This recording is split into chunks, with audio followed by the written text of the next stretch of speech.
શિક્ષકગણ અને મારા વિદ્યાર્થી મિત્રો, તમે બધાએ જાણો છો એ મુજબ આજનો દિવસ એટલે ખૂબ જ પવિત્ર દિવસ. હર કોઈ વ્યક્તિમાં જો કોઈ પવિત્ર દિવસ હોય તો એ અષાઢ સુદ પૂર્ણિમા એટલે કે ગુરુ પૂર્ણિમાનો દિવસ છે ભાઈ. આમ તો મેડમે ગુરુ માટે ઘણું બધું કહી દીધું અને હું તો રોજ તમને કહેતો આવ્યો છું. તમારે જે જરૂર છે એના કરતા અનેક ગણું કહું છું, તમને બધાને ખબર છે. પણ આટલો સુંદર અને પવિત્ર દિવસ હોય તો આપણે સૌ કોઈ આ દિવસને ઘણી બધી મહત્વ સાથે લેવાનો હોય. આજના દિવસે આપણા ગુરુને, જે કોઈ તમારા ગુરુજનો હોય, શાળા લેવલે તમારા શિક્ષકો હોય, ઘરની અંદર તમારા માતા પિતા હોય, તમે જેમાંથી કાંઈ ને કાંઈ શીખ્યા છો એવા તમારા મિત્રો પણ તમારા ગુરુજનો હોય, તો આવા આપણા જીવનની અંદર ઘણા બધા ગુરુજનો હોય. પણ અમુક વિદ્યાર્થીઓને ગુરુ મળતા નથી. અમુક વ્યક્તિઓને જિંદગી વહી જાય છતાં પણ ગુરુ મળતા નથી.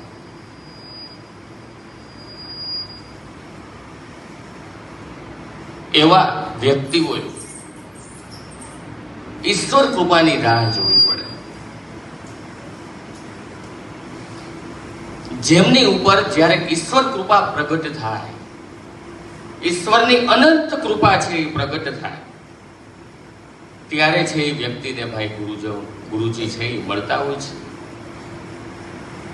ગુરુ છે એ મળતા નથી. ગુરુ શિષ્યને ગોતી લેતા હોય છે. પણ જીવન કંઈક ગંભીરતાથી જીવતા હોય, કંઈક ડિસિપ્લિન સાથે જીવતા હોય, કંઈક કરી છૂટવાની મહત્વકાંક્ષા સાથે જીવતા હોય ભાઈ, ત્યારે છે એ ગુરુ પ્રાપ્ત થતા હોય છે. અત્યારે ગુરુના ગુણગાન આપણે ગાશું તો કદાચ સવારથી સાંજ થશે તો પણ આપણે પહોંચી નહીં વળીએ. પણ આજના પવિત્ર દિવસે હર કોઈ વિદ્યાર્થીઓને નમ્ર વિનંતી છે કે પોતાના ગુરુની અસીમ કૃપા છે, જે અનંત કૃપા છે, એ આજના દિવસે પામી લો, એમના આશીર્વાદ મેળવી લ્યો. કદાચ એમના આશીર્વાદની ચિનગારે તમારા જીવનનું પરિવર્તન પણ હોઈ શકે છે, તમારા જીવનની સફળતાનું કારણ પણ હોઈ શકે છે. એટલા માટે સમગ્ર ભારતની અંદર સૌ કોઈ વ્યક્તિઓ છે એ પોતાના ગુરુનું પૂજા અર્ચના અને આશીર્વાદ મેળવતા હોય છે. આજના દિવસે આપણે પણ આશીર્વાદ મેળવીએ. જેમને બી ગુરુ માનતા હોય એમને યાદ કરીએ, એમની વધુમાં વધુ કૃપા છે એ મેળવવાનો પ્રયત્ન કરીએ, એટલી આશા સેવી રહ્યો છું. સાથોસાથ આજના પ્રોગ્રામની આપણે ભાઈ વાત કરીએ તો 1 કે 2 દિવસની અંદર ભાઈ તમે બધા પ્રોગ્રામ છે એ કરી નાખો છો. ખૂબ જ આનંદની લાગણી અનુભવું છું કે આટલા ઓછા ટાઈમની અંદર આટલો સરસ કાર્યક્રમ, ઇન્સ્ટન્ટ જેમ આમ તો કહી શકાય. આમ તો કાર્યક્રમ માટે ભાઈ અમારા શિક્ષકો અમને જેથી શીખવાડતા ને ત્યારે 1 મહિનો લેતા ભાઈ. નો હાથ વડે, નો પગ વડે કે કાંઈ નહીં.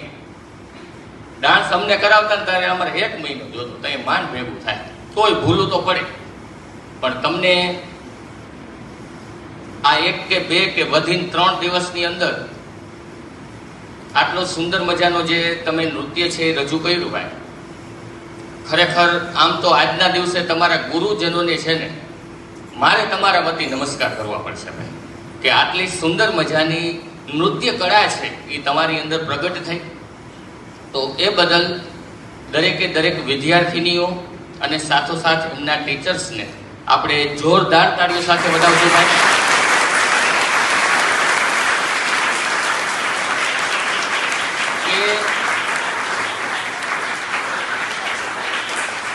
ભાઈ બીજી વસ્તુ કે અત્યારે તમે જેટલું બી શીખેલું છે ને એ તમને જીવન પર્યંત કામ આવવાનું છે. બાળપણની અંદર જે તમારું ઘડતર થયું હોય ને એ કોઈ દી ભૂલાય નહીં. પછી તમે મોટા થઈને જે કળાઓ શીખો ને એ શોર્ટ ટાઈમ માટે, એ બહુ લાંબો ટાઈમ હાલે નહીં. પણ અત્યારે તમારે જેટલા બી વસ્તુ તમને શીખવાડે છે અહીંથી, એ સમજી લેવાનું કે આખી જિંદગી તમારી અંદર કરી ગઈ. સમજી લેવાનું, કોઈ દી એ તમને ભૂલાશે નહીં. તો જેટલા વિદ્યાર્થીનીઓએ અહીં ડાન્સ કર્યા, ધોરણ સેકન્ડના બાળકોએ અહીં ડાન્સ કર્યા, એ દરેક વિદ્યાર્થીઓને ખૂબ ખૂબ સારા પરિવાર વતી અભિનંદન આપું છું. સાથોસાથ કાર્યક્રમની અંદર જે કંઈ લોકોએ, જે કંઈ ટીચર્સ લોકોએ, જે કાંઈ વિદ્યાર્થીઓએ, ખાસ કરીને હોસ્ટેલના બાળકોએ જે કાર્યક્રમની અંદર સહકાર આપ્યો છે, સાથ આપ્યો છે, જે ટીચર્સ લોકોએ બાળકોના કાર્યક્રમ માટે જે મદદ કરી છે, એ દરેક વ્યક્તિઓને શાળા પરિવાર વતી આભાર પ્રદર્શિત કરી રહ્યું છે. સાથોસાથ આવા ને આવા બેસ્ટ કાર્યક્રમ છે, આવા ને આવા આધ્યાત્મિક કાર્યક્રમ છે, એ વધુમાં વધુ થાય અને વધુમાં વધુ તમને કંઈક ને કંઈક વિશેષ જાણવા મળે એવા દરેકને અભિનંદન પાઠવી રહ્યો છું. અંતમાં કહું તો દરેક વિદ્યાર્થીઓને પોતાના ગુરુની અસીમ કૃપા પ્રાપ્ત થાય એવી આજના પવિત્ર દિવસે ગુરુ પૂર્ણિમાની હાર્દિક શુભકામનાઓ. Thank you very much.